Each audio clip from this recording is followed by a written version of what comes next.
This is a two-dimensional model of the three-dimensional model that's in my brain. Okay? Now, I submit right now that probably all of you that are in this room are holotropic thinkers. Because you can see the big picture. You can see so many of the different parts. And you might not be able to express them in a linear fashion all the time, but you know. There's something within you that knows and can see it all. And you're searching for ways to connect those various dots. And that's one of the reasons why we're here tonight. Okay? So, now, in order to understand mind control, what we have to do is that we, as a group here tonight, need to confront the mind control that is present in your brain right now that is running in the background. So we're going to run a little experiment today. And what I ask is that everything that I'm going to talk about tonight, I ask you to apply to yourself and yourself only. Because often what we'll do is we'll get information and then we'll externalize it. We'll say, well, yeah, he should know that, or she should know that, or if they don't, you know what I mean? And we kind of do that. First of all, just apply it to yourself, and then we can move on from there. All right, so how many people would like to learn something new today? Very good, okay. And how many of you would like me to teach you something new today? Okay. And what if I were to tell you that it is absolutely impossible? It's been proven psychologically, biochemically, neurologically. It is absolutely impossible for me to teach you anything. Gets me off the hook. Right? Yes, as she said up here, everything you've ever learned, you taught yourself. No one has ever taught you anything. People have shown you things. People have given you information, but it was your application of that information whereby then you taught yourself. So, you know, who taught you how to walk? Who taught you how to eat? Who taught you how to do 2 plus 2? Someone may have showed it to you, but it was your doing it that then you had the quote-unquote aha experience, right? And learned something, tying your shoes. It wasn't until you tied them, well, so you get the point. Riding a bike, on and on and on. It was you who taught yourself. So, I encourage you now, from this moment forward in your life, if you haven't been realizing that every moment of your life, to begin your day, each day, with the concept that I'm going to learn something new today. I want to learn something new today. Because one of my primary goals in my life that I set for myself is to antiquate everything I've ever learned every day. To make it old. And part of my PhD and part of what I learned and what I established was, I didn't discover per se, but I was the first one to define the here and now.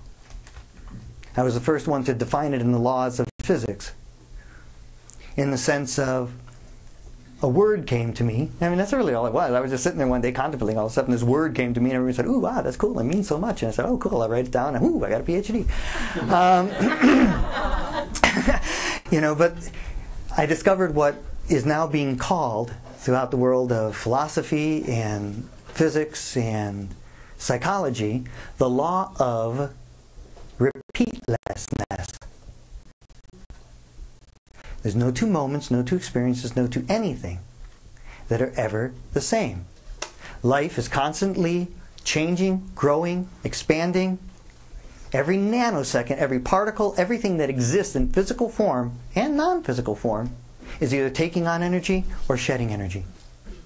That life is, in and of itself, a state of repeatlessness. And the only place where repeating occurs is through the perception of our minds. But it's not true. It can't be. It's not physically possible. So, one of the effects of mind control that we've already exhibited today and already have experienced right now in this room was the idea of who you learn by, how you learn. We have grown up in the model of education that exists today in our culture and across cultures all the way around the world, is this idea that you sit in front of someone and someone bestows information upon you and they are the teacher. Who's in control of your learning in that environment? And then if you don't expose yourself to that system, can you be smart? Can you learn things? No, you need the institution. Mm-hmm. So think about it in those terms. All right. I'd like to start by telling a story, a real short little story. Imagine, if you will, you're out in the field and you notice this ant. And this ant is climbing to the top of this blade of grass and it's falling down. And it's climbing to the top of this blade of grass and it's falling, it keeps on trying to get to the top of this blade of grass. Now why? Why would this ant be trying to get to the top of this blade of grass and just sit there? What purpose does it serve? You know? Is there any purpose whatsoever? The answer is no. There is no purpose whatsoever for that ant to get to the top of that blade of grass. So is it just a fluke? And yes, it is a fluke. It's what's known as a lancet fluke. And a lancet fluke is a parasite that happens to reside in the stomachs of cows and sheep. And it just happens to commandeer the body of an ant, get into its brain, and use it as an all-terrain vehicle to get to the top of that blade of grass so that then it can exhibit its suicidal behaviors. So this parasite has gone into the brain of this ant, commandeered it, and basically hijacked that creature's brain.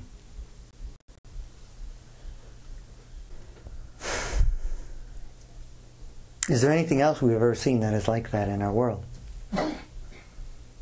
Television. Mm-hmm. Going to work every day. Going to work every day, on and on and on. You see, ideas, not worms, are that which hijack our brains. And if you think I'm suggesting that there's this relative, minority population that is being affected by this, such as, Islam, whereby an idea that their life is to be of servitude to whatever Allah would like, so much so that it would lead them to suicidal behavior. If you think I'm just talking about small minorities of people, I'm here to tell you that it's much worse than that. In fact, probably almost every human being on the planet is being affected by such viral thinking. So how does it all begin? How do we begin to sort through all this stuff? Because, how many books do you have out here? How many videotapes? How many lectures have we heard about all the different things that are controlling our brains, whether it's the fluoride in our water or the television and the flicker effect, and every 24th of a second they're putting some type of subliminal message in there, and then backward message. How do you sort through all that? And the truth of the matter is that the only way anyone can have control over your brain is if you don't have control over your brain. So we're going to discuss what are the mechanisms of the brain, how the brain works, how we formulate thought, what are the current conditions of the brain, and then what we can do about it. And that's what today's lecture is. Because once you understand those mechanisms of how the brain works, then you will understand what things are working against it. Fair enough? Okay.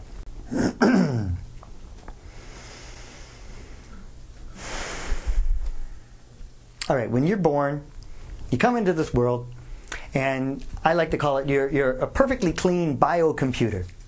Okay? And you've got just enough software to survive, enough to eat, enough to, release, all that other kind of stuff, and you're just this fresh little biocomputer. La, la, la, la, nga, nga. And as time progresses, you begin to download information. Download programs, download ideas. And we begin to develop a kind of a self-concept. For the first 18 months of our lives, though, we don't even have a separate concept of ourselves. For the first 18 months of our lives, your mother and you are one. And there's this other blob that comes in every now and then that takes you away from that oneness, called your dad or brother or sister or something like that. But the self-concept does not exist. But during that first year and a half, there's been a whole bunch of people who have been defining who you are. Oh, she's this way, or he's that way, and he likes this, and oh, you're this one, and you're that one. And it is all these he, she, or you, or him, or her statements that begin to define who we are. And right about that 2 years of age period, between 18 months and 2 years, our first I statements begin to be formed. I am this and I am that. And it is from those previous statements, though, that we begin to develop those I statements. All right? Now think about how many children are watching TV. How many children are being just sat in front of that little unit there, getting bombarded with all the information of who they are and what they need, and look at these happy kids because they have this, and look at these sad kids because they don't have that, and all of our concept per se. Okay, but let's just stay with ourselves, that each one of us developed our I concept. So if I were to ask you, who are you? Who are you? You know, and what I get is a lot of times is, well, I'm a man, or I'm a woman, or, you know, I'm a construction worker, or I'm a this, or I'm a that. And we have all these statements of who we are. Okay?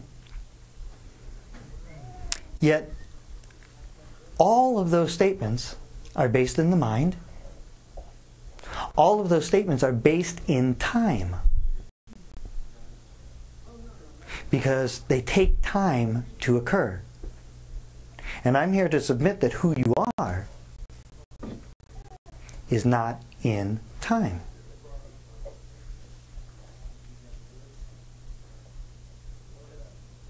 Now I'm pushing against some of the mind control right now. And I'm willing to stand here and push against it. Because if there's anyone who's feeling a little bit uncomfortable, know that that uncomfortable feeling has nothing to do with me. It has everything to do with the biochemistry and what has been programmed into you not to think about. But until you know who you are, and really what you are out of control. And you're hurtable and manipulatable. And that's just a fact. So, in my study of the human mind, 30 years of researching, I came across 3 pieces of research that happened in 3 different decades, and they had absolutely nothing to do with each other. But when you put their findings together in a particular sequence, create an undeniable, irrefutable way to explain who we are, why we are the way we are, but then better than that, what we can do about it. So I'm going to convey those 3 pieces of research to you now. And I use a phrase to talk about these pieces of research. And they are unplugged, or the phrase is unplugged dog dreams. Unplugged stands for one of the pieces of research. Dog stands for another piece of research. And dreams for the last piece of research. So unplugged dog dreams. All right, so unplugged. Every single one of us has a little voice that's going on in our head. It's just talking to itself. And someone might ask, well, what is he talking about? It's that voice. That asks that question that I am talking about. Okay? That voice in the scientific community is known as subvocalization or self-talk. Right? Now this thing is going on all day, every day.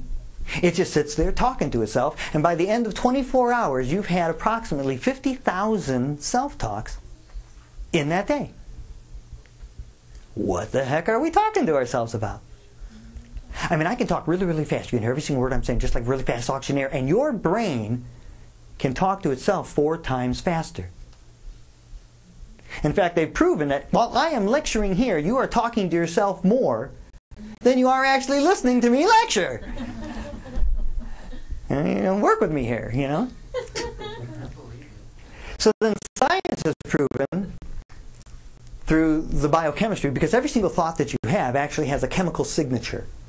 Okay, so every thought that comes out of your brain elicits chemicals out of your mind, like this little pharmacy here. And every single one has a chemical signature.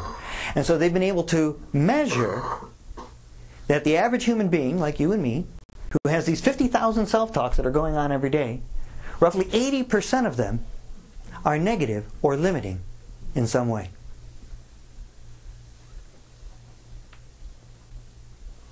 %80 of them. So 40,000. We have 50,000 self-talks every day. 40,000 of them are negative or limiting in some way. Now, it even goes farther than that, because of those 50,000 self-talk thought forms that we have every day, the average human being who's actually like paying attention to their self-talk is only aware of around 5%, or 2,500 of those self-talks. So you got 50,000 self-talks going on every day. You're aware of 5%, 2,500, 80% of which, 2,000, are negative or limiting in some way. It's a 4-to-1 ratio. It's like I would say to myself, I'm going to write a book. And my brain will say, you can't write a book. Why would you write a book? If you could write a book, everyone would write a book. No, I want to write a book. And on and on and on like that all day. So 95% of our thinking is just kind of happening. We're only aware of around 5% of it. 80% of it is negative or limiting in some way. For every positive thought that we have 4 negative ones. That's not my idea. That's just what is. We've been able to map that, and we know that to be true. So, can we unplug this thing? The answer is no. Because if they unplugged it, they would unplug you. And that's a subject for a whole other book. But what we can do is learn to unplug from it. We can't unplug it, but we can learn to unplug from it. So that's what the word unplugged represents. That's what the first piece of research in these 3 pieces, the unplugged dog dreams. Unplugged represents all of that we have all of these thoughts, 50,000 a day, 80% are negative or limiting in some way. 40% of 40,000 of them are negative or limiting.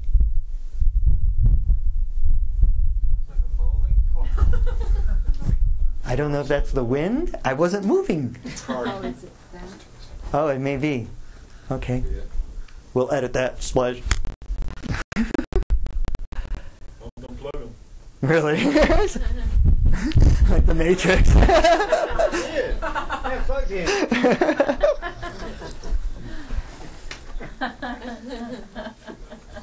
So unplugged represents all that information.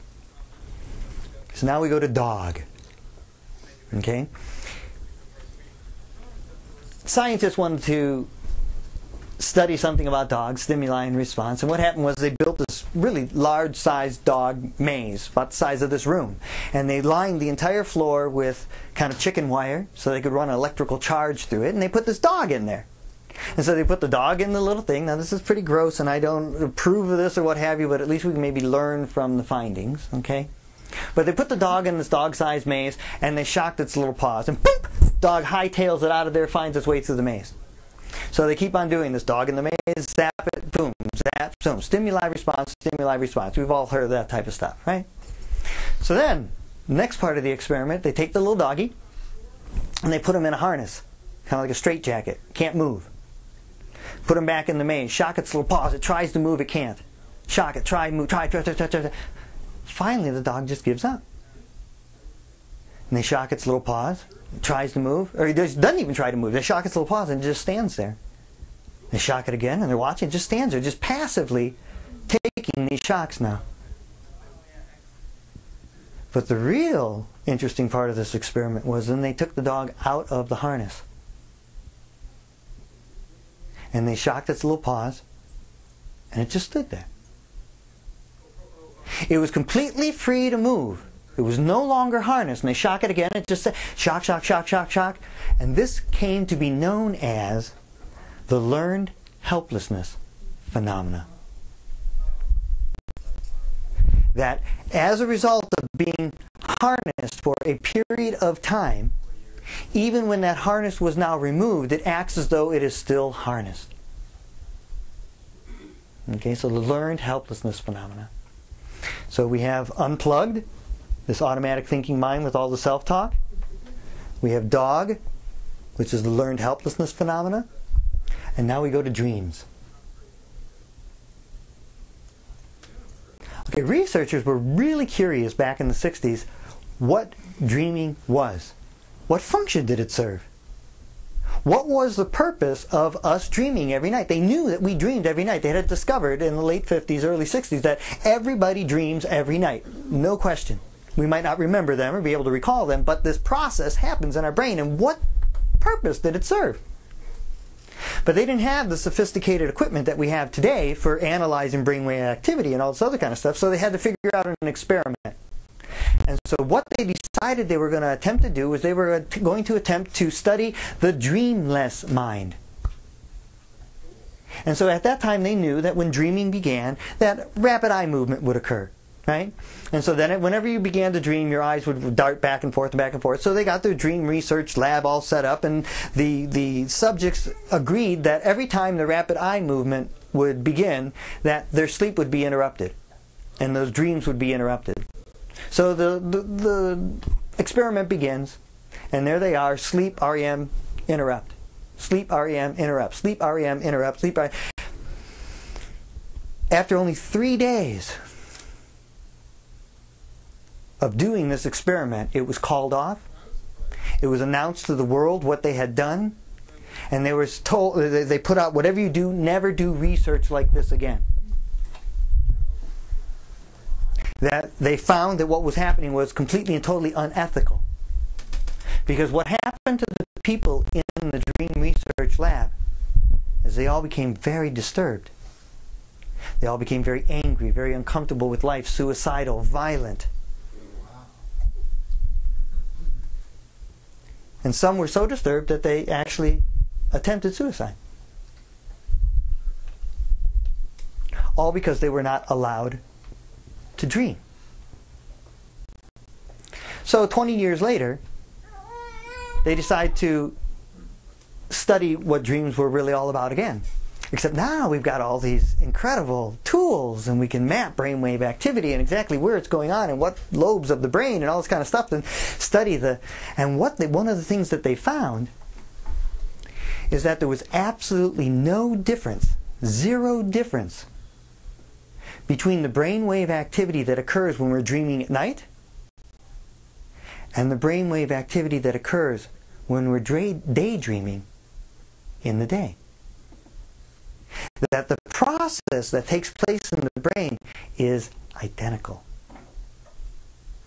That regardless of whether you're dreaming at night or dreaming at day, that what's happening in your brain.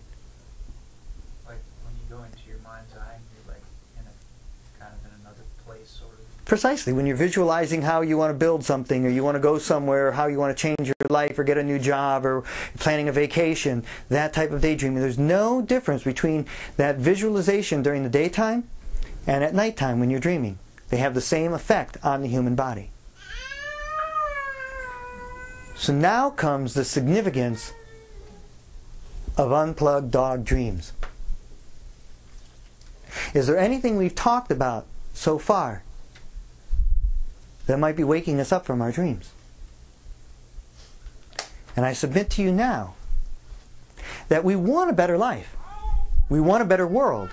We want to see things change. We want to increase our income. We want some changes in our life, and we want to grow and expand and what have you. And at the very same time, while we are dreaming those dreams for ourselves, we've got this 4-to-1 negative ratio that's sitting there waking us up, get real, get real, get real, get real, and then we sit in a state of learned helplessness.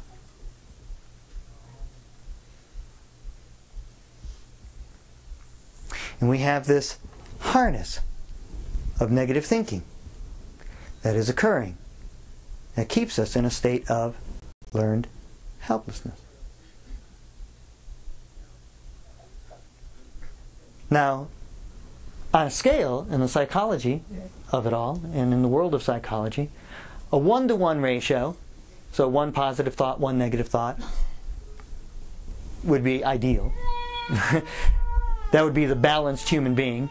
A 2-to-1 is kind of an irritable human being. A 3-to-1 is someone who has outbursts of kind of anger every now and then. A 4-to-1 is considered post-traumatic stress disorder.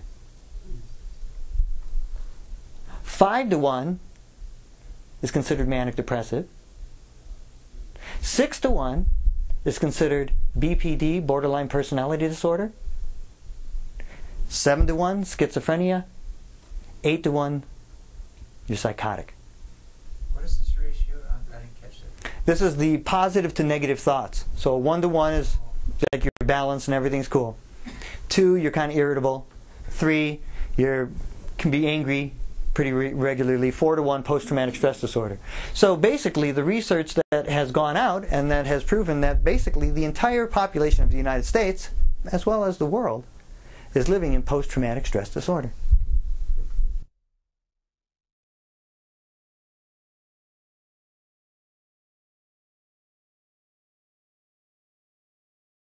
Okay, so the only way I can really confront the mind control that's happening in your lives right here is to ask you guys to, 1, give yourself permission that you want to learn something new, and then 2, give yourself permission that you're going to blow your mind. Okay? Because the only way that you can understand the mind is to realize that you are not your mind. And as long as you believe you are your thoughts, if you believe you are your thoughts, and that thinking thing is who you are, then you are under mind control. Pretty scary. As long as you believe you are your thoughts, and that thinking thing is who you are under mind control. Thoughts are always being influenced. Precisely.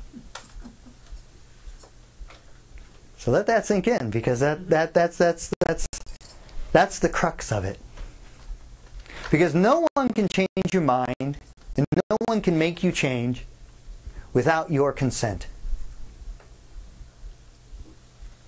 But as a result of all the programs that have come in and all the different hierarchical levels of things that have occurred in your life, from the moment you came in and all these definitions that were happening to you, you don't even know you gave your consent. Because everything that we have been exposed to, you and me alike, and I'm working against this stuff every day. It's just because I know it doesn't mean it's not active. I've got to work with it every single day.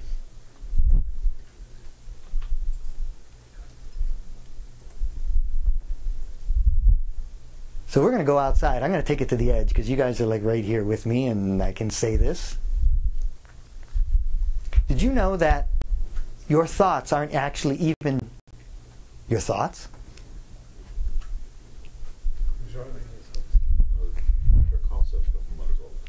Well, your thoughts are actually biochemical and neurological impulses that are occurring. They're an automatic process that's just happening. And that when you have a problem, okay, let's say you have a problem, you got to solve a problem in your life. Right? I got a problem. No? It's real stressful. Right? What happens is that what problems are is a chemical disequilibrium that's occurring in your body.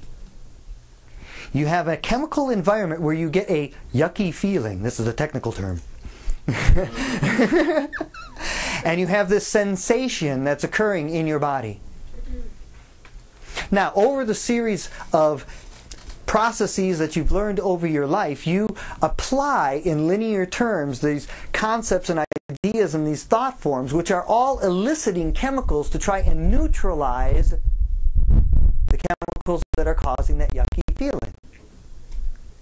And when you have thought through the various series of thoughts enough and enough and enough, and you've elicited enough chemicals to get rid of that feeling, and you've neutralized it or equilibrated it, you then have the aha experience, where you're free from that yucky feeling.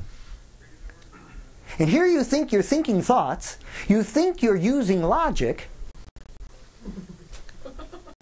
and all your brain is doing is applying these linear recipes that it thinks are thoughts to equilibrate the chemistry of your body. That's very embarrassing. I think some people, and I could use myself as a perfect example, instead of necessarily always, coming to a positive conclusion, it can kind of turn into a spiral. You end up having a bad day. By the end of the day, it's like, damn, how did I crawl out of bed this morning? How did it go there? I didn't want it to go there. Well, a lot of it has to do with, okay, I'm going to take this lecture in a whole nother way because you're bringing up a great point. Okay? We are drug addicts. Okay? We are addicts to feel good all the time. Alright? And you got something called neuropeptides. That was the word I was looking for before and I couldn't find. That's it. Neuropeptides. Basically chemicals that make you feel good or can make you feel bad. But we get addicted to the good ones, like we're always supposed to feel good all the time, and everything in our reality, part of the mind control, is pushing you to that carrot you can never effing have. Because the basic control mechanism of mind control is that who you are is not enough.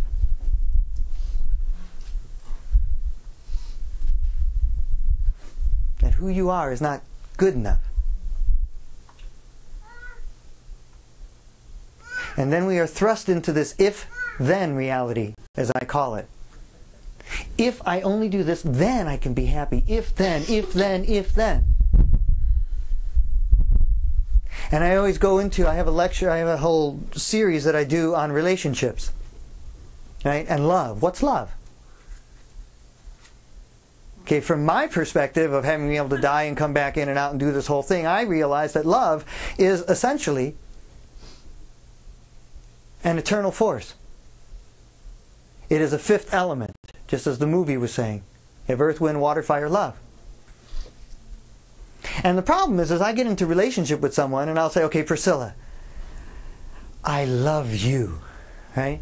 It is impossible, actually, for me to love her. Really what happens is that in her presence I allow out of myself, or I align myself with that which is love. But she's not causing it. I'm causing it. I'm opening myself or aligning myself to that which is always there. If you're not feeling love, it's no one's fault.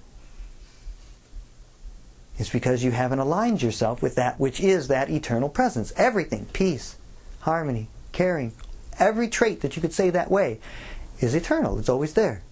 You're either aligned with it or you're not. No one is the cause of your feelings. Now, when we get in this idea that she's causing my love, or, okay, up for camera, my wife, Morgan. Okay, Morgan, sorry. I fell in love with Priscilla for a second just because of my mind game. I'm done, baby. All right. That's not love either. Really? Precisely. Well, what happens is that if I think my wife is that which is causing me love, she becomes my love dealer. Like my drug dealer. And then I want to know when my drug dealer is going to have the next supply. And then when I'm going to get more, and that she's not giving that to anybody else, and that she's going to be my sole source, and then I want to control that and know that and la la la la. Wow. Yeah. Which is another part of not knowing who you are. I'm going to keep coming back to the idea that if you are concerned about mind control, stop looking outside yourself and start looking inside yourself. Because when you know who you are and what you are uncontrollable. This is one of the tenets of what Gandhi used to teach. It was the whole tenet of what Gandhi was saying. with satyagraha, peaceful non-compliance. What he said was just matter-of-factly, he said, the British are going to leave. Now, this was the most tyrannical thing you could possibly say. They ran everything. All the economics, all the, agriculture, everything that was run by India was run by these few hundred people called the British. Stop blaming us. Yeah.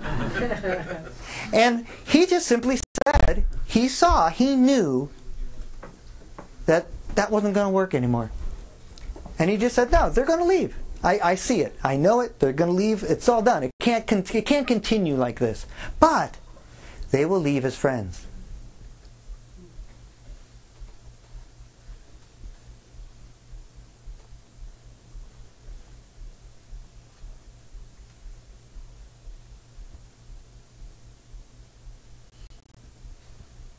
This them that we don't like.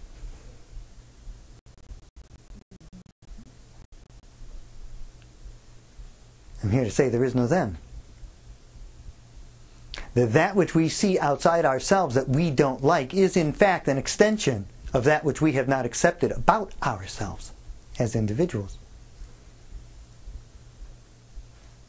When you get into the quantum physics of how it all works, we talk about how everything is conserved. You guys know about the law of conservation? Right? There is no loss or gain. It's all just transformed. Never any loss of water on the planet. It's either in vapor, it's in clouds, it's in snow, it's in ice. No destruction. Right. The same is true for thinking. In that everything is perfectly always equilibrated. Think of a trait of a human being that you don't like. Don't shout out any names right now because everyone will have some. But someone who's irritating you, something that's awful, something that you don't like. That negative trait that you are identifying, that trait, that human trait, let's say it's selfishness or arrogance or something like that, vindictive, mean, whatever that trait is, by you identifying and giving meaning to, okay, because we give the meaning to it. There's no meaning in it. We put the meaning on it. By us giving that meaning to it, we create that negative charge. But the negative charge isn't out there. The negative charge is within ourselves. And so we are holding up part of the equation, and they have to be that way for what we're saying over here to be true. But when we are capable of saying, well, I've been an asshole sometimes, and I've been selfish sometimes, and yeah, I can see how that is. And actually, they're being like that is really a benefit to me because I'm realizing that I don't want to be that way, and I can be able to talk to all these people. And I equilibrate it chemically inside myself. I literally neutralize the charge that is holding them in that state of consciousness. And the physics experiment that proves that is that they found, in quantum physics, they say that the basic building block of everything is the photon, or light. That everything in the whole universe, in the physical world, is built upon light, the photon. So scientists actually split light in half, creating the positron and the negatron. They then boxed them up, took the positron 11,000 miles away, set it up in another laboratory, synchronized two atomic clocks down to the nanosecond, and then electromagnetically they changed this positron to a negatron, and at the exact nanosecond, the negatron 11,000 miles away changed to a positron. Then they changed the negatron to the positron, and at the exact nanosecond, it switched back. So the things you are holding charge to, you are keeping manifested. This is one of the tenets of mind control.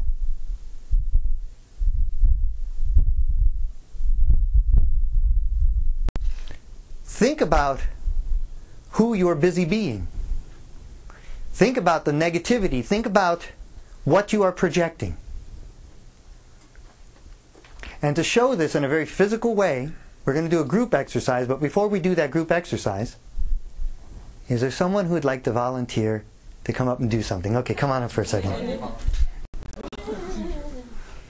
What's your name? I'm Nicholas. Hey, Nicholas. I'm Joe. It's a pleasure. Right on. What's going on? It's your dad, Bob? No, my dad's passed on. Oh, I'm sorry. Okay. Well, no, that's cool. Okay, because is he in the camera? Come towards me just a little bit. Oh, wow. Okay, yeah. You can put me on the web? Yep. Your 15 minutes of fame, man. I'm here. They call it a web. So, how many of you are familiar with kinesiology, muscle testing? All of us, right? I am. Okay, so what we're going to examine here today, right now, with Nicholas, is we are going to see the effects of positive or negative thinking through doing muscle testing. Okay? So, you willing to do that? Sure. Okay, can you face forward? Just right here. Okay? And what I'd like you to do is I'd like you to extend your arm out straight to the side of your body here. Now what I'm going to do is I'm going to establish what's called a baseline. We're going to see how strong he is. Okay? So I'm going to take these two fingers, you see that? And I'm going to push down, and I want you to resist. Okay. Okay? So I'm going to push down and you hold your arm up. Okay, very good. All right, now relax your arm. Now what I would like you to do, and you can do it privately and to yourself, is I'd like you to close your eyes, and I'd like you to start thinking negative thoughts about yourself. God, I'm worthless, I'm useless, man, I wish I could make more money, I just, if I'd have done this, I'd have done that. Whatever it is that you can just really muster it up, say it with gusto. Really just get it into yourself, God, I'm a piece of or whatever, and just... Try not to do this sort of thing. Just do it right now, I dig, man. There you go, trying again. But really, just pump it up.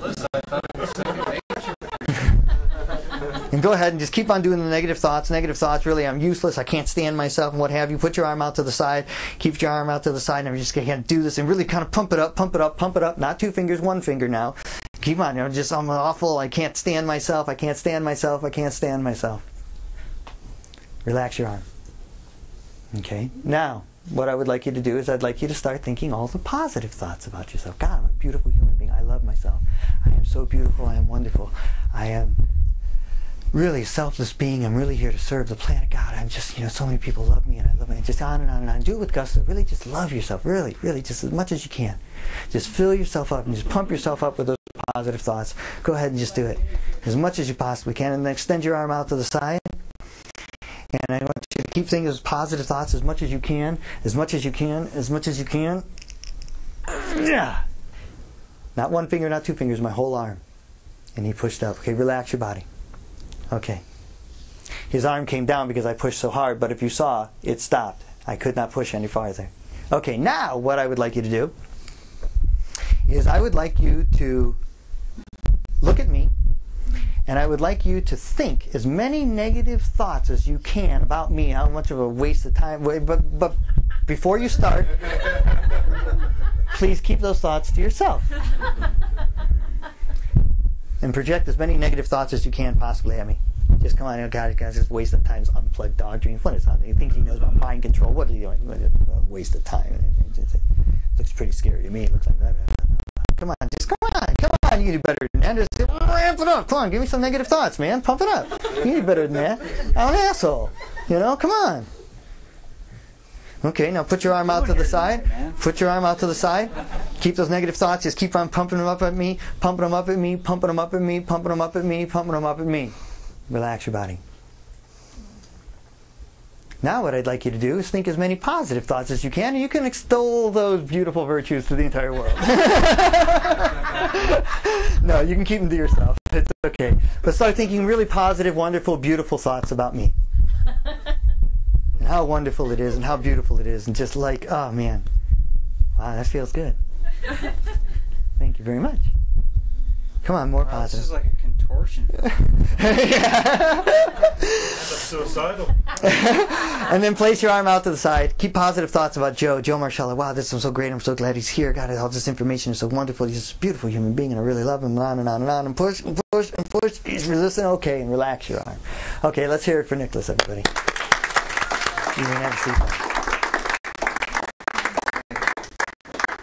Mind freak. Now, the purpose of that exercise was to illustrate that regardless of the target.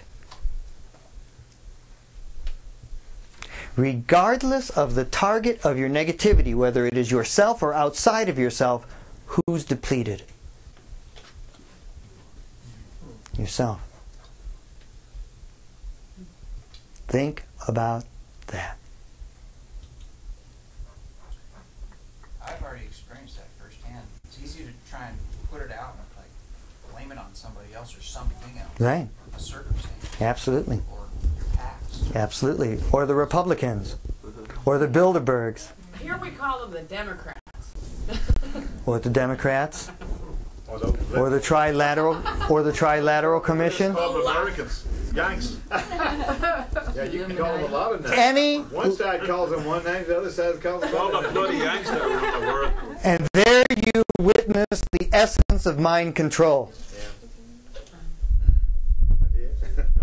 We all do. The weak and subservient beings. That they will come through and keep the peace. When we were thinking about that human trait before, the negative one that we could do, right? There are 4,366 human traits as defined in the English dictionary. I've looked them up. Is that right? How someone can be Oh, facially. happy, sad, joyful, selfless, angry, vindictive. 4,366 human traits that we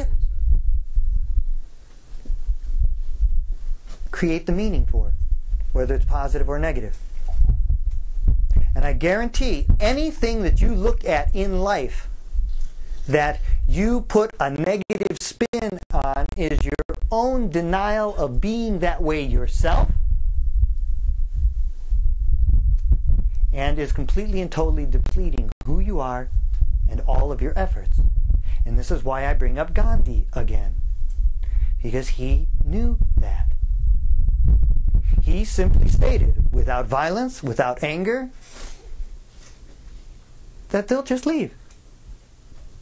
And they'll leave as friends. And that is what I hold to be true. That the things that we see and we know are going to end. And I hold that to be true. And in fact, the Bilderbergs and all those groups and everybody, they've done more for the advancement of human consciousness than any other group on the whole planet. I'm like, thank you, God.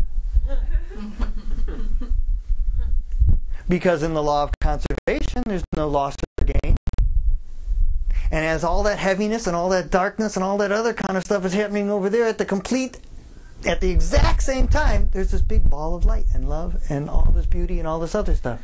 It can be no other way.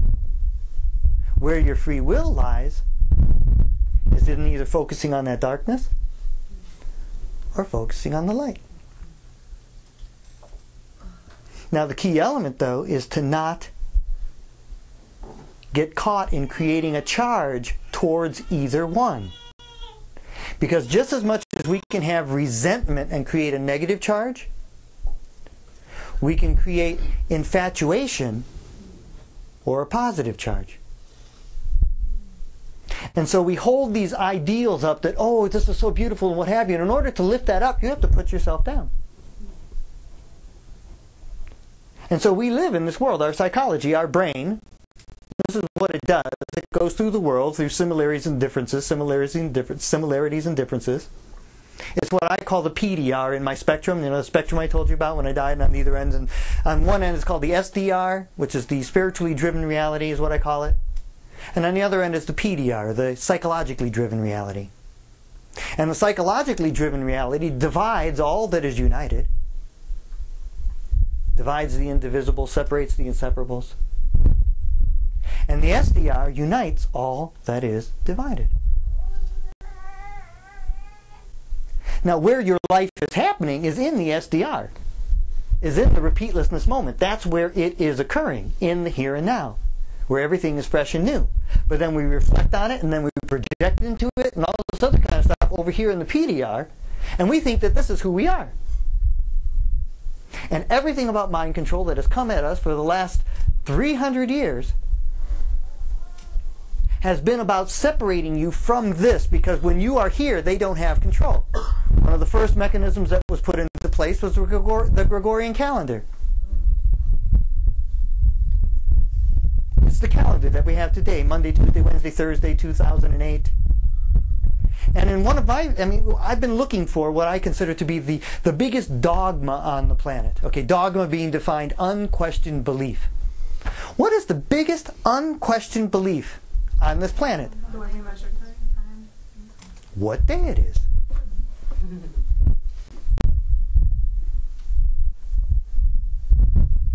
And what happens is that all the Aboriginal people, all the people who were in tune with nature, who were what we would call now in ecological terms, ecocentric people. You have ecocentric and you have anthropocentric. Anybody read The Web of Life? You know that book? Check it out. Very good. Ecocentric, anthropocentric. Anthropocentric people are those who believe that they are separate from the environment and that the environment is there for them to manipulate for their well-being. That's an anthropocentric person. Do we see any of that on the planet today? And an ecocentric person, which were the primitive cultures, not only believed that they were part of the environment, in fact, they didn't even separate them as part of, they were the environment. That their bodies are cells that are in the environment, that are interacting with it. And they had this intuitive connection with everything, with all of life and what have you. And the Catholic Church saw that, that's not a good thing, because if they're free and they have this intuition thing and they're all connected to the earth, we have no control over that. So hey, you know what? Here's a calendar. Boom. Today is today. And it will be this way tomorrow, it will be that way, and put everybody into schedules where now every consciousness around an ecosystem is centered around its calendar. In fact, who you are is measured by a calendar, by how many widgets you can produce by 3 days, 4 days, 5 days. That's your value. And your age and what you can do. And when you're going to go to school and when you're going to graduate and when you're going to this and blah, blah, blah. It's not real. It doesn't exist. And that was one of the very first control mechanisms that came into place. Not the whip. Well, that's another one. Well, see, what happened was that hundreds of millions of people, hundreds of millions of people were killed because this didn't go down easy. Right? They were saying, you're crazy. This is just some stupid thing you created. When did they do that? When did they create it? 1578, I believe, was when it began being The Mayan instituted. calendar, or even before that? Oh, yeah. Because, I was reading William S. Burroughs said that that's what it was all about. The Mayan calendar was about controlling people. Really? I encourage you to read or go on to Google videos. Google Ian Lung Gold. IANLUNGOLD. Ian Lungold. Because you've got Terence McKenna, you have all these different theories about what the Mayan calendar was about. Now, Ian was fascinated with it, and he was studying it and what have you, and had his ideas, but then, and I can't remember the scientist's name, I believe he's from Switzerland or the Netherlands, he was a microbiologist, and he had a fascination with the Mayan calendar, and then eventually the guy over here in Europe found out about his work over here, and it turns out when you put their two works together, they absolutely prove what the Mayan calendar was all about. It's no longer theory, no longer conjecture, no longer ideas, and it's presented by Ian Lungold. After he shot the video, his heart exploded unexplainably, because it explains exactly what's happening on the planet today, where we are, where we've come from, and what's about to happen. And it's not a bad thing. Everyone's all worried about, the Mayan calendar, Watch his thing and you will see that what we're about to expand into has nothing to do with time and has no longer any identification with your mind.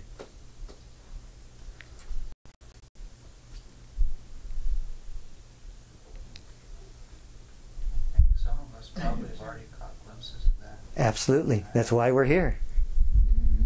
That's why we're in this room right now. They told me they had Guinness.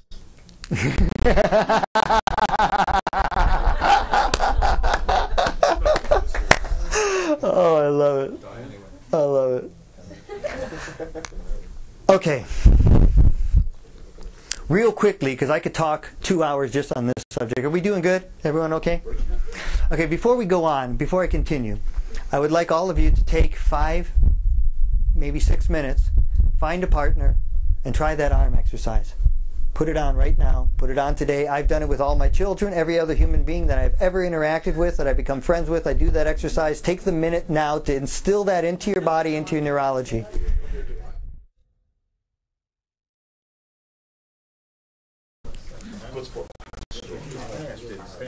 Okay, did everyone get a chance to do the arm exercise? Did you find the same experience to be true? Yeah. Have they done that arm experiment with like a control machine like pulley or something? Maybe someone has. I'm not aware of it. Yeah, so that you can see the actual pressure and resistance and stuff. Yeah, I don't know of any, but I imagine someone has. Yeah.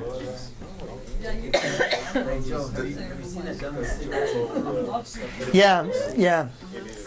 Does that mean that if you're going to fight someone that you should think about how awesome you are and not about how much you hate them?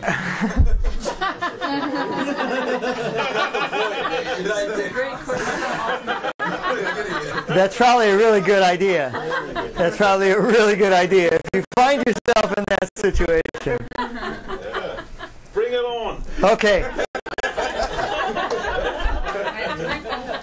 bring it on. Okay, so far we've discovered that our thoughts are not our thoughts. They're just biochemical things that are happening, that when we're actually problem solving and we think we're thinking, that actually what we're doing is a whole chemical recipe and experiment in our body to try and neutralize and equilibrate all of these chemicals, and that negative thinking infects us and creates weakness in us. And that anytime we polarize a situation, or we try to blame someone, or we put someone in some type of group that is separate than us, and we put a negative charge on them, that the person who is actually depleted is myself. And my wife and I had to turn off our TV after the vice presidential debate, because we were literally getting sick. Yeah, me too. We were literally like feeling colds and coming on and like a flu thing, and we finally realized, holy cow. Yeah. So what you mean, we need to tell ourselves that food is wonderful? Is that what No. there you go. Well, what we talked about is that is finding that center place. I mean, I do a 2-day workshop where we extract I didn't know what else to call it. It used to be called the PSET method, polysynaptic equilibration techniques. And people just, they didn't remember that. And so I called it empowerment. And the idea behind the empowerment program is to look at all the fundamental building blocks of your personality. I build models, ask questions, you go in, dissect your life, understand where you got every thought, every belief, every understanding that you hold to be true in your life, equilibrate it so that you are free of all of that programming. What does that word mean, equilibrate? Equilibrate means to neutralize or to bring to balance. Find balance. To find balance so that you're sitting in the center. Because on the quantum level, what you have is, imagine this rod sitting here, and then it goes like this, and goes like that, and goes like that, and you see this waveform going like that and going like that. And what you have is the positive and negative going side to side. So at the very bottom here, you have war, you have peace. You realize without war, you couldn't have peace. Without peace, you couldn't have war. Wars have happened. They're awful. We don't like them, but they've also have created peace. And when you come to peace with that idea, or you come to the equilibrated fact, what happens is you have what's called a collapse in your consciousness.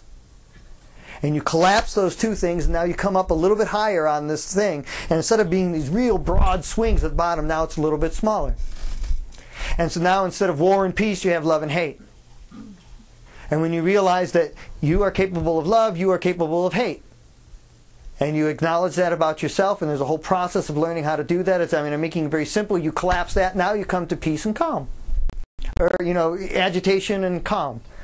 And what happens is that as you go through those 4,366 traits, but you don't necessarily have to go through all of them, because what happens is as you begin to do this process of collapsing all of these polarities that you hold true to be in your brain, you keep on coming to higher and higher levels to where then you're just going back and forth like this and you just sit in the center. And I was just talking to my daughter, and my daughter's 21 or 23. You know, it's just amazing, man, because my kids grew up with all this. I mean, I delivered my children. I grew their food for the first 5 years of their life, homeschooled them. They grew up in a whole nother reality. Didn't watch TV. And so they got this stuff. And they're like disseminating it to their friends. And we were just talking about this because things are even coming up for her from her childhood, stuff with her mom, stuff with me. And I'm there like saying, yeah, you're right, I was a jerk. I'm so sorry. You know? Because I never pretended to my kids like I knew it all. I would always tell them, listen, I'm pretending. In fact, every human being is pretending. So just because I'm a big person doesn't mean I'm right. So you can check me anytime you want. And they did. But my point is that in that idea of this sliding back and forth like that, her analogy that she just gave me like 2 days ago, and I'm going to get her name Shanti. Shanti is her name. Shanti Marshala.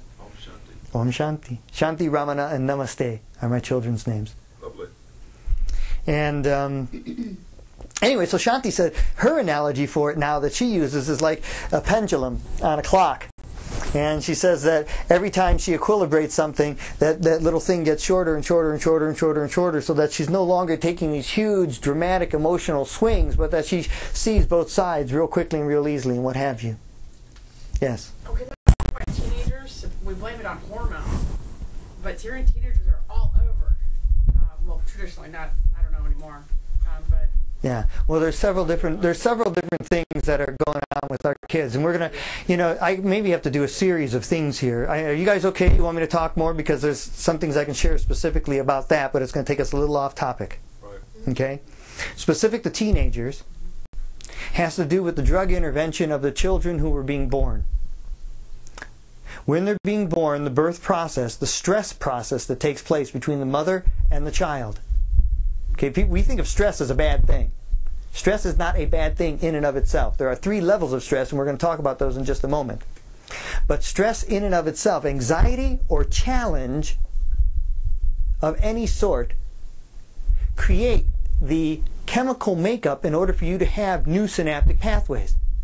So in other words, there's a particular chemical makeup that is required in your brain in order for you to have new synaptic pathways.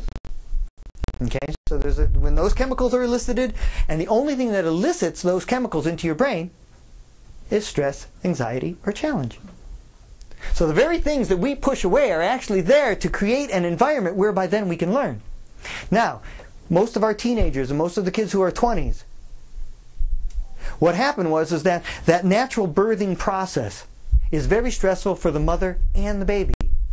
And it's set up that way environmentally, so that when they have that huge, stressful, kind of challenging experience, and then the baby finally comes out, all those new synaptic pathways of the instinctual learning of how to breastfeed, how to do all this stuff, all of those things are there, and that whole bonding process is there. But what we have done is we've created birthing as a disease, and we shoot the mother up with chemicals so that she doesn't feel the stress, doesn't feel the anxiety. And these chemicals affect the child at the same time, so the whole bonding process, the whole neurological development at that moment of birth is interrupted. And what do we see? We see a whole we see a whole generation of children who are in fact disconnected. Then they start getting mercury vaccines. Well, not just the Precisely. medication. Well, it's a lot more than just that. Nurturing going Taking on the through baby immediately out of the environment mother's itself. hands I and mean, putting it's them in got like a a lot of. yeah. I've never given birth. I won't have a clue. There are many, many influences. There are many influences. My understanding is that is the primary first experience that sets up But a. it's an overwhelming or overriding factor among other factors. Is that what you're saying? That's what I'm saying. Like something like that. Absolutely. It's very influential compared to other influences. It sets up the entire neurology of the At brain. The beginning of the birthing. Precisely. Well, okay, then this is the other aspect of this that we're going to get into, okay, because there are environmental concerns. Okay, the average adult like you and me has more than 3,000, on average around 3,500 known chemicals, petrochemicals, non-natural chemicals in our bodies. How many? 35. On average, 3,500. Good God. Brand new babies, this is from the World Health Organization, with over 750,000 children sampled. So it's a huge worldwide sample. The average baby being born today has more than 200 known chemicals in their bodies before they even come out. A majority of which are carcinogenic. Carcinogenic, lead, mercury, arsenic, I mean all different types of plastics and PCBs and all this other kind of stuff. Now, yes? I just wanted to say tomorrow there's actually a free lecture on campus about that very thing, about how many toxins are in your house. There's somebody Is Guinness coming toxic? in. So if anybody's interested, It's all naturally made, man. See the light, drink. Yeah. But if anybody's interested, I can email. Just give me your email and I'll forward it to you. Okay. I actually have an entire website on that subject. Wow. HeavyMetalDetox.biz. I believe as the chemical industry developed into sickness, it was, right parallel. Right, absolutely.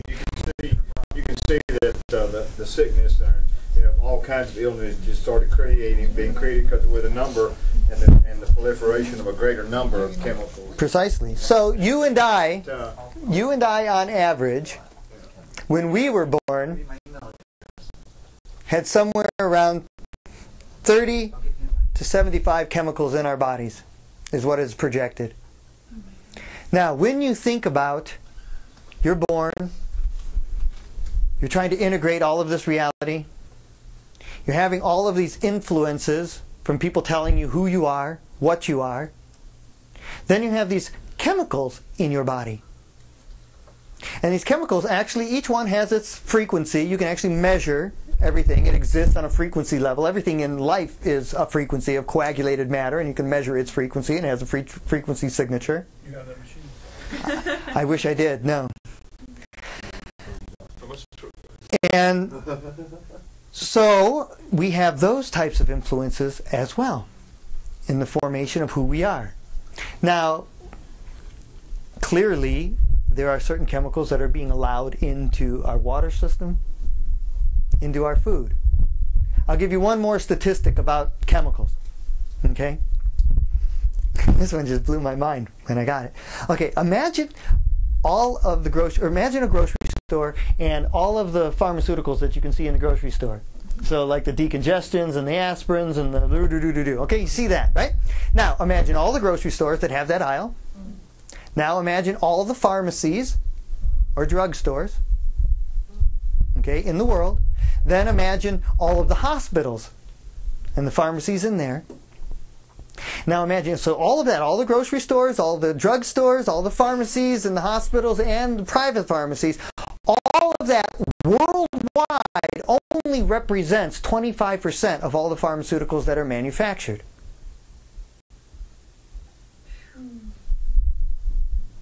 The other 75% are in our food.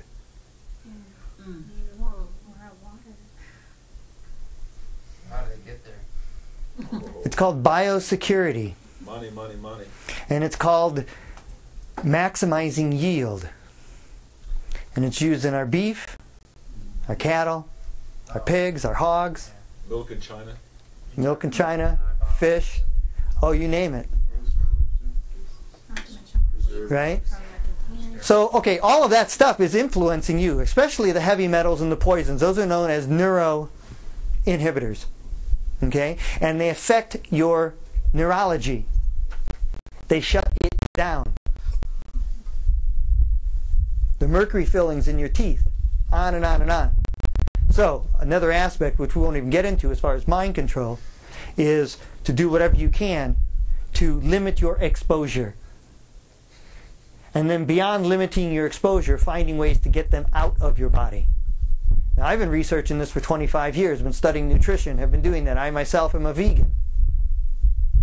I myself have been vegetarian for over 25 years. I myself have done over probably 20 different types of cleanses. I myself created a consortium of doctors called the Optimum Health Group of over 150 practicing physicians, either MDs, NDs, ODs, chiropractors, and nutritionists, who have been putting together protocols for detoxification. And there's only one product that's come out in the last 3 years. I make no money selling this product, so I'm not trying to push that product. I did bring it here today if we came to this. And if you haven't heard of Natural Cellular Defense, NCD, it's a liquid zeolite. It is the only product that is not a liver-based detoxification. Everything else that you can do, what it does is it goes into your body, kind of stirs up the heavy metals, the poisons, the things that you don't want in your body. Then it is up to your liver to filter them out and push them out. Oh no. And then what happens is that... Too hard with the alcohol. Yeah, precisely. Well, what happens is that your liver is only capable of removing... Your liver is only capable of removing somewhere between 10 and 15%. So the other 80 to 85%, the 85 to 90% that got shaken up by the things that you put in there, the chlorellas and all that other kind of stuff, actually get redistributed throughout the body. And so anyone who's ever done a detox, they'll have detox reaction, get headaches, aches, and pains. That is those chemicals being redistributed throughout the body. This is the only thing that doesn't do that. This is completely and totally different. What is that called? It is called Natural Cellular Defense. If you go to heavymetaldetox.biz, I have cards here for that website for those of you who want to come up to me. No, what it is it's actually an all-natural mineral that occurs as a result of volcanic eruptions. Okay. And it's Mother Nature's way of detoxifying all the chemicals and sulfuric acids and all the other kind of stuff that comes out of volcanoes. Now the problem is that you can buy zeolites in all different types of forms, but the problem is that their receptor sites have already been saturated. They've done their job for Mother Nature. In other words, all the heavy metals, everything, so basically it's like a sponge that's full. These guys who put this together, and it costs about $1 a day to do, so it's very cool. They found a way, and they're the only ones who did it, how to clean the zeolite, how to clean all the zeolites, how to get rid of all the heavy metals, all the poisons that are in it. And so then the real brilliance came about where they attached the zeolite, the micronized zeolite, this mineral, natural mineral, they attached it to a water molecule. And what that did is that totally transformed the way that we can detox our bodies, because anywhere water goes, which is actually through the tissues, through the bones, through the organs, actually anywhere hydration goes in your body, it carries this zeolite, which irreversibly bonds to the heavy metals and poisons, and you just pee them out, bypassing any of your body's necessity to do it. So it's brilliant. Is that Voyora? Yeah, precisely. And so Optimum Health Group, this is one of the things that we recommend. And at that website is all of the patents, all of the research, all of the, I mean, you name it. You go there, it's all there. Like I said, I make no money. But I'm telling people, you want to be out. So, okay, myself and several of us are actually doing a kind of experiment in consciousness. And as a result of being on this product, what we found was that we grew up with all these vibrations inside of us, and the various meditation techniques and clearing techniques and focus techniques, all these techniques that we learned were in order to compensate for these vibrations and stuff in our body.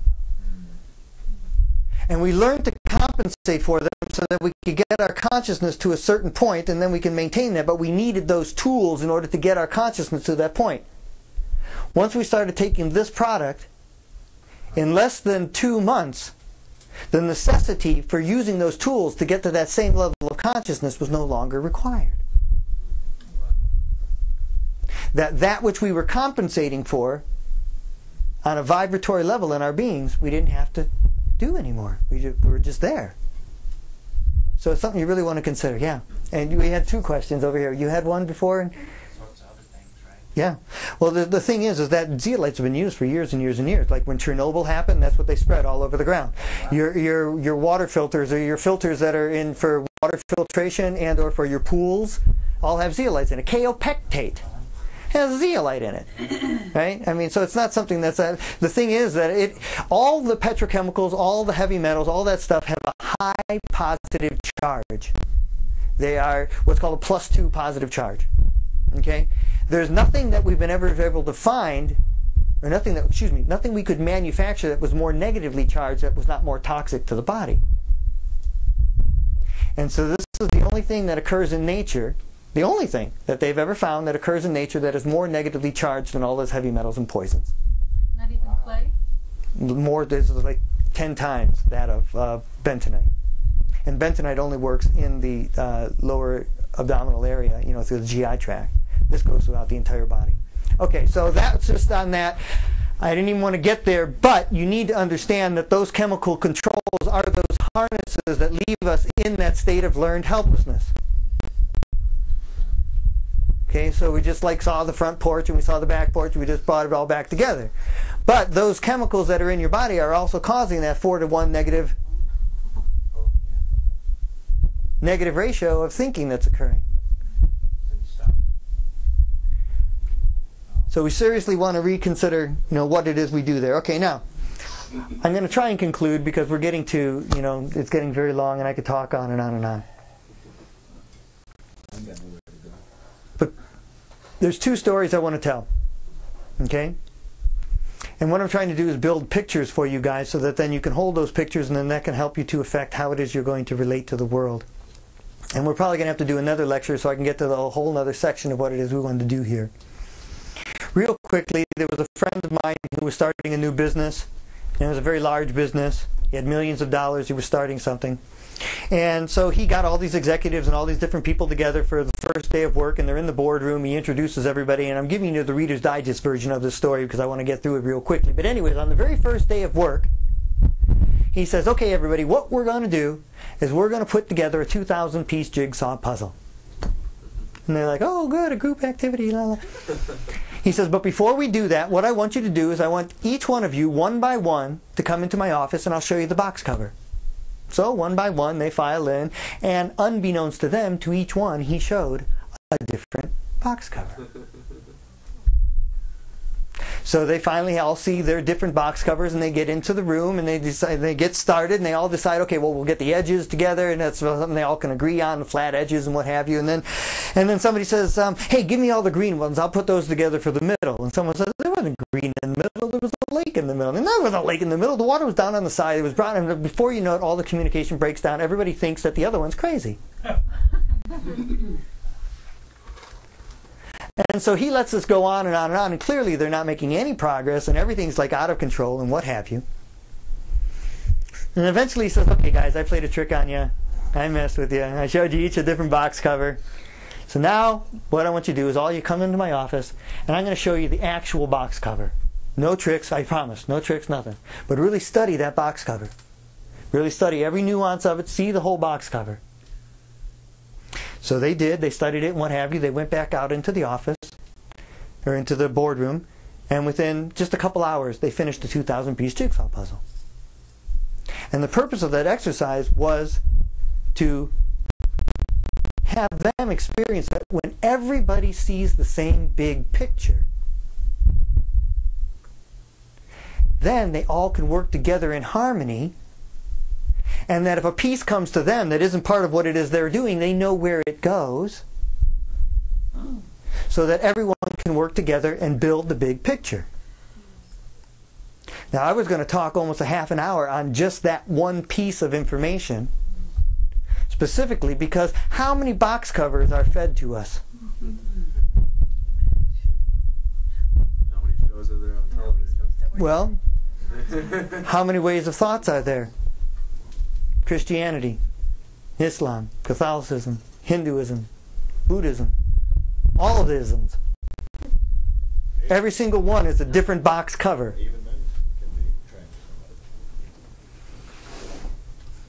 And the thing that I talk about is that it's kind of like every human being, the way I try to explain it, is that every human being is like a piano.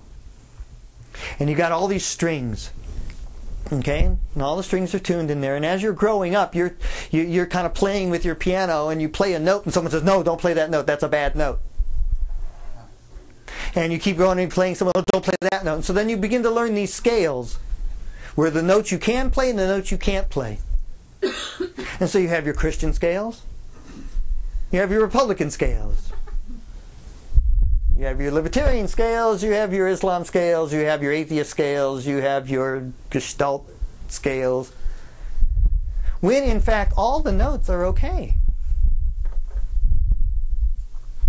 But as you bonded in this reality, you were told that certain notes were not okay. And this is where we create the charge. This is where we create the separation. Because in truth, there is no separation. There's only one being. Right now, there's a lot of different facets of that same being in here, looking at itself, thinking I'm talking. But in reality, it is only through the perceptions of our mind that we go into the PDR, the psychologically driven reality, whereby then we separate that which is inseparable, divide that which is indivisible.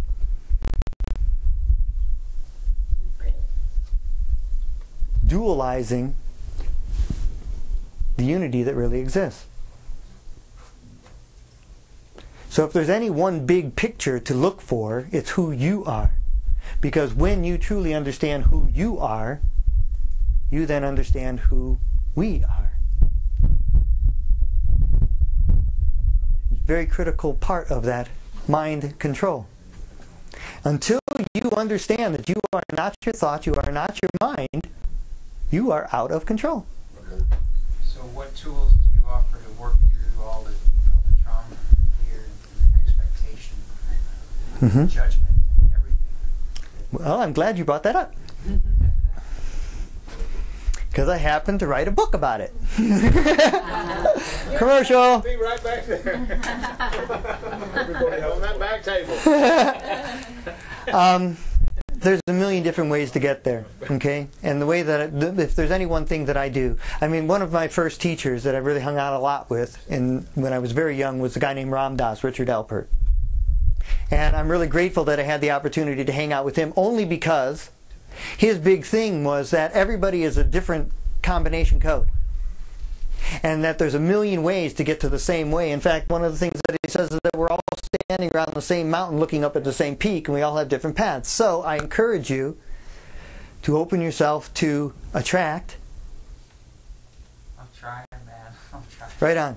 Well, what I'm doing is I'm trying to not sell my book per se, because I didn't come here to sell my book. I thought if anyone's interested in it, great, because this is, in fact, a dissertation on learning about how you are not your mind, what are the things that are getting in the way that are causing you to believe you are your mind, and then how to work about it. The name of the book is Repeatlessness, and the whole half of the book is the 8th chapter that I call Recipes for Repeatlessness. How to turn your everyday moment into a conscious activity where everything is fresh and new. And that's what the whole book is all about. So you might want to check it out. If you want to read some or watch some videos about it and stuff. What's that? Are you going to make any copies available this evening? Yeah, I have a whole box of them. Actually, I have a whole series of tools that I've created. Okay, I have something that's called the Healing Garden. And one of my mentors, a guy named Dr. Lee Polis, who actually started what is known as sports psychology and envisioning and using visualization and stuff like that. Okay, now how many of you guys do affirmations? Actually work with reprogramming your brain? Okay? Because if you don't... I don't like the word reprogramming, but... I tried it. Okay. Additional programming, neutralizing? I'm going to... Brainwashing. Brainwashing? You prefer that? The reason I... Tell you what, this brain is full of... The reason I ask whether or not you do that is because that unless you do, you are running the programs that are in there automatically. And you've got that 4-to-1 ratio that's going on without any control whatsoever.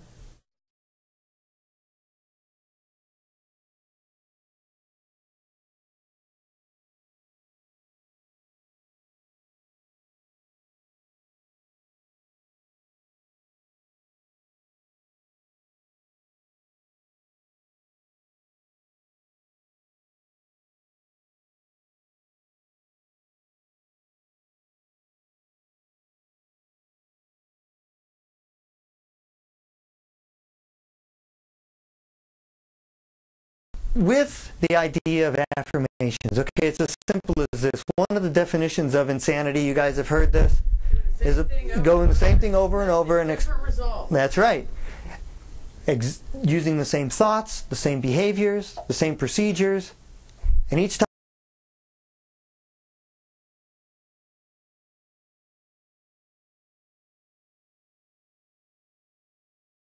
with the idea of affirmations. Okay, it's as simple as this. One of the definitions of insanity, you guys have heard this, is going the same thing over and over and different result. That's right. Using the same thoughts, the same behaviors, the same procedures, and each time you go to do it and you do the same ones, but you expect a different result. So I have created audio programs that you sit with and work with, but if you ever do these types of things, you have to understand that one of the other things that is part of my dissertation is the idea of what I created something called tri-voice technology. And that is that the reason affirmations didn't work and this whole New Age thing became kind of crashing down is because all we ever worked with was the first person. I am this and I am that. I am this and I am that. I am a millionaire. I am a. When the source of all those I's were the you, he, or she statements. What now? The you, he, and she statements. So I'll give you an example. When I work with my affirmations or I am creating them, I use what is called the tri-voice technology. So, I, Joe, am a loving and beautiful person. You, Joe, you're a loving and beautiful person. He, Joe, he's a loving and beautiful person. I, Joe, am a genius at whatever I do. You, Joe, you're a genius at whatever you do. He, Joe, he's a genius at whatever he does. Sort of like I'm okay, you're okay. That's right. What if he's not a genius? Well, whatever it is you want to do. Now, there's actually 11 levels. Of genius. Yeah. There's 11 levels at which that programming occurs. In my book, I spell out all 11 levels. I offer you those 3 today, so if you begin that, I have a CD that teaches you how to do all that kind of stuff and goes through. Pardon? Which book are you? Repeatlessness, my book. Oh, it's that same book. Yeah, I have that in chapter 8. But there's 11 levels at which that programming occurs in the voices in your head. And until you take control of those voices, they have control of you, and they were put in you. You didn't ask for them. Have you seen that T-shirt that says "I obey the voices in my head" or something like that? Yeah. What? There's someone in my head, but it's not me. Yeah. I think that's Pink Floyd. Is that Floyd? Somebody's in there. I can't get them out of there. Okay. Throw away the key. So, our base here is we're not our thoughts, we're not our minds, right? Correct. No. Right? Correct. Okay, so, and this goes to being programmed. Right. But if we even with affirmations, if we reprogram ourselves, aren't we still our thoughts and minds? Yeah. Okay. The way that I work with that, because you're absolutely correct, and God bless you for bringing that up, man, because I wish everyone was hanging out in the space that you are now to realize what he just said. Because the way I look at it is that the mind is like a room. Okay? The mind is a room, and it's a room with all the furniture strewn all over the place. So the couch is like this, the lamp and the stereo and all that kind of stuff. And to get from one part of the room to the other part of the room is really difficult. And you're like trying to wiggle your way through all that kind of stuff. You got it. And so essentially, precisely, working with reprogramming the room, getting back to some source wounds that are causing biochemical reactions that are going on in your body, is all about cleaning the room so that you can navigate through that room very quickly and very easily. But the problem is that we get stuck. We don't realize that there's anything outside the room. We don't realize that there's doors and windows and that outside the room even exists. Because we're so busy trying to navigate all this crap. So, part of cleaning the room up is balancing out the different types of thoughts and emotions and chemicals and equilibrating, as I call it. All of that stuff. Because when that mind is not agitated and messed up and murdy and stuff like that, it is much easier to step outside of it and observe it steps. You have to Correct. stand outside the mind and look back Right, at the you mind and gotta see step what out. it's thinking in the stream of consciousness and how that's engaging you and entangling you into slavery. Absolutely. But once you step outside, you're no longer entangled. Yeah, right. Yeah. But The- what you're saying too earlier, what you made very profound there about the chemicals, the synergistic of all these influences, whether they're physical or psychological or ideas or teachings or conditionings and programming, they're interfering with this ability to get back to the real self, maybe, or something. Yeah. They're separating you from your real self. Absolutely. And they're nurturing the glorified self, Mm-hmm. false self. Yep. So you bring that up in the book, the, Yep. like flicker rate and stuff. That's Yep. good. That's good. You've got a good book there. Thank you. Good thought ideas. So, lastly, I guess we'll close on, because I could talk so much longer, guys. Come back again. What I wanted to do was begin to introduce to you, He's been staring at me all night. Wants a fielder. my goal was to introduce to you yourselves. What now? My goal tonight was to introduce to you yourself. Yeah, okay. That's good. Because the quality of your life is based on the questions you ask. That's true. And until you ask, who am I?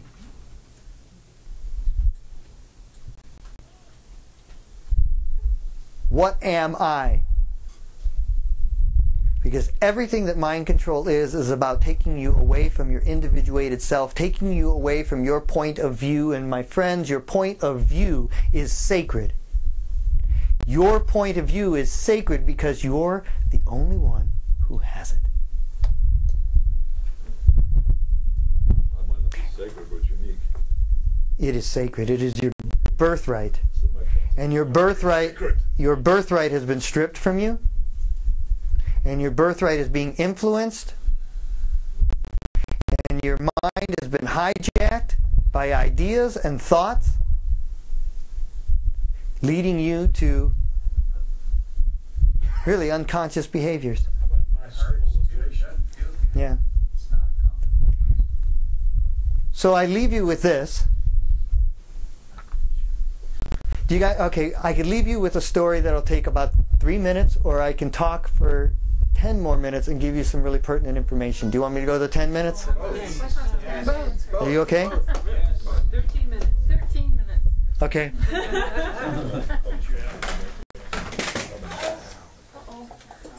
Knocking pictures off the wall. You're walking through your room there. Be careful how you walk through your room. We want to do that all night. All right, so when you're ready, let me know, because I want to really have focus. If everyone could just look into my eyes for just a moment so I can connect with you, because I really want to get this information, this particular piece. It's very important. This is a very important piece. And I just want to thank you all for being here and participating and giving us the opportunity to carry this on. Because right now what has happened is that we have literally shifted the universe.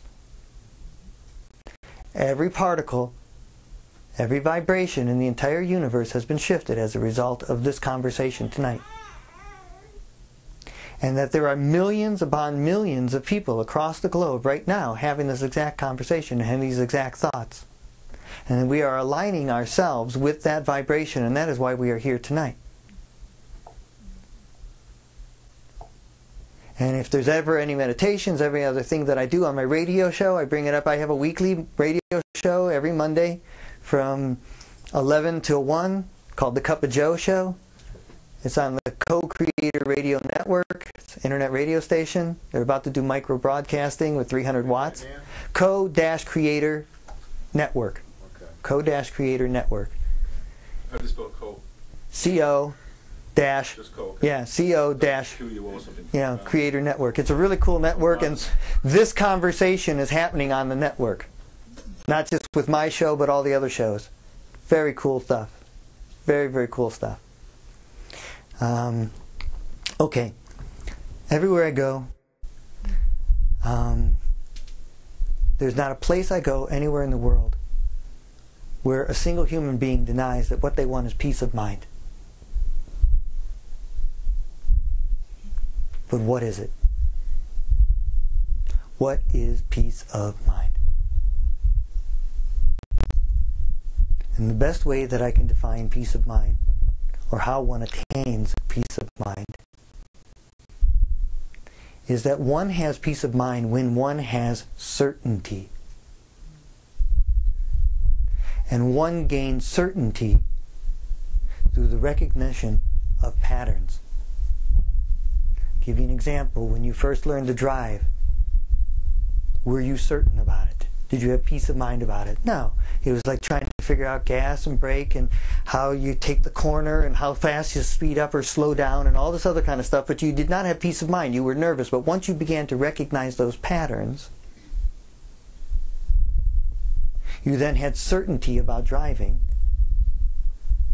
which then gave you peace of mind. In order for you to be free of mind control, you have to recognize the patterns of your own thinking. Because right now, the patterns of your thinking are being pulled in every which direction. You're being told to think this, think that, believe this, believe that. You have all these automatic thoughts that are going on. And until you extract yourself from that, you will not have certainty, which will not lead to peace of mind. You have to see the big picture so that you can put all the pieces where they belong. Now, there are 3 levels of stress. I have to put this out. This was the most important thing that I wanted to give you. There are 3 levels of stress. The first level of stress, which drives us from peace of mind, is what is called the walk-away response. Okay? When you have the first level of stress, what we define as stress is actually the second level. By the time you can feel it and define it, you're already at the second level. Right? The first level of stress is what is known as the walk-away response. So you're going in the grocery store and you happen to see like this couple fighting and you kind of steer away from it. Yeah. Right? And dogs do the same thing. Something happens, they just get up and walk away. Fight? Right? No. Walk away. Now, when we are not allowed to walk away is when we get the drop of adrenaline and we go into the fight or flight response. That is the second level of stress.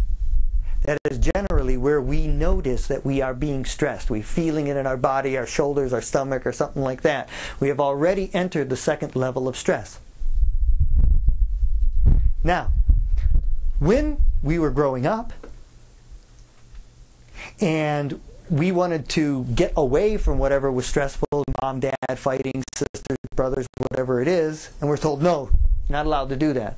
So we then go into fight or flight. It's like, you stop that. So then we're not allowed fight or flight. Then we go into the third level of stress, which is unconsciousness. And unconsciousness is a coping mechanism that is the mother of all addictions and the father of suicide. That when we were not allowed by our mothers, our fathers, our teachers, our bosses, our community, our churches, all of that, to exhibit the walk away or the fight or flight, we have found ourselves in this unconscious behavior. And 1/3 of the United States population, 100 million plus million people, 100 million people are on some form of antidepressant. Is that also like a state of learned helplessness? Absolutely. Instead of what? Learned helplessness. They're in what now? Say that again. Over 1/3 of the American population, 100 million people, are on antidepressants. What? Are on antidepressants. Drugs. Like Xanax. Mm-hmm. Xanax is terrible. On and on and on. My point in saying all of that is that, is there anything we're exhibiting that's creating stress in our lives? Are there any box covers that we're being told to believe? Is there any polarization that is occurring? Is there any type of thought patterns that are forcing us that we're not allowed to act, we're not allowed to say things, we're not allowed to fight or flight, we're not allowed all this kind of stuff? And so then what do you see is a whole society of unconscious people. who are internalized all that anger, all that rage, all that stuff, who are now all different types of rageaholics, alcoholics, pornoholics. Do you see an element of inducement of dissociative behavior in this? Absolutely. That's really what you're. Yeah. Because Colin Ross up in Dallas has that down pretty well. Yeah. Yeah. No, there's absolutely in this area of DID and MPD. Mm-hmm. Mm-hmm. He's talking about the dissociative. What happens is that we go into a virtual world as a coping mechanism. Yeah. Now we talk about fear, right? Because we say fear of the unknown. I'm going to close off with this. Fear of the unknown. Fear of the unknown is impossible. There's 3 areas of knowing that exist, and maybe some of you have heard this. There's that which we know, so we know how to tie our shoes, we know how to make coffee. We know that we know that.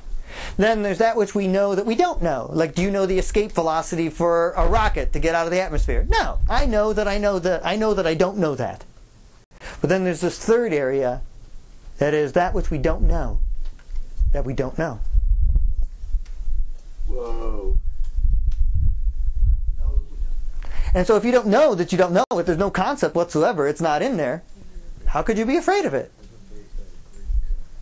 So fear of the unknown is impossible, and really what fear is letting go of the known. You're letting go of your comfort zone.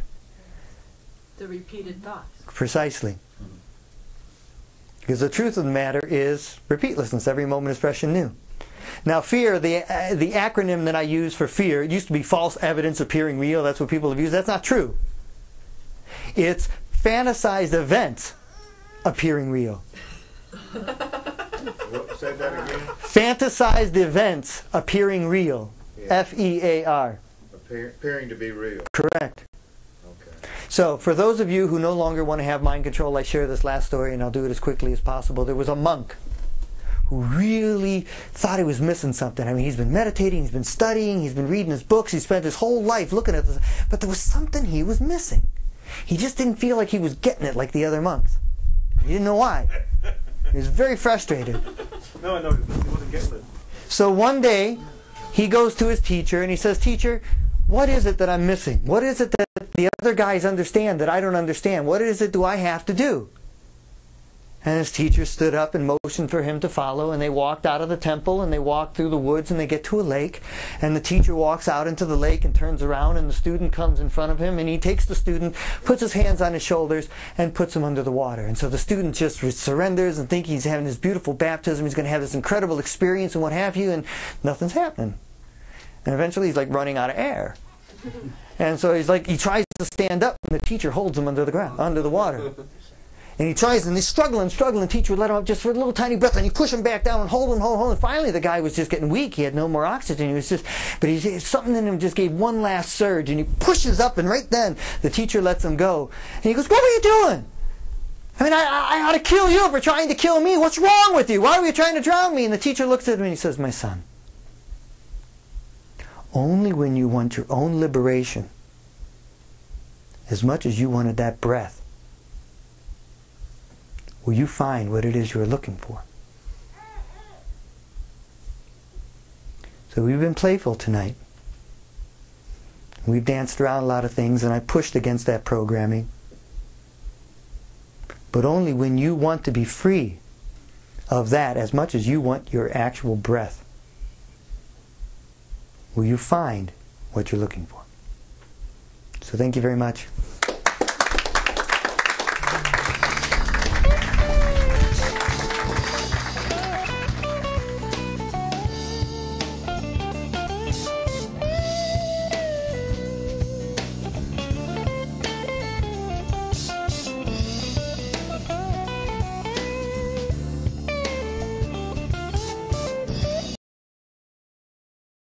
This one I want to spend some time talking about very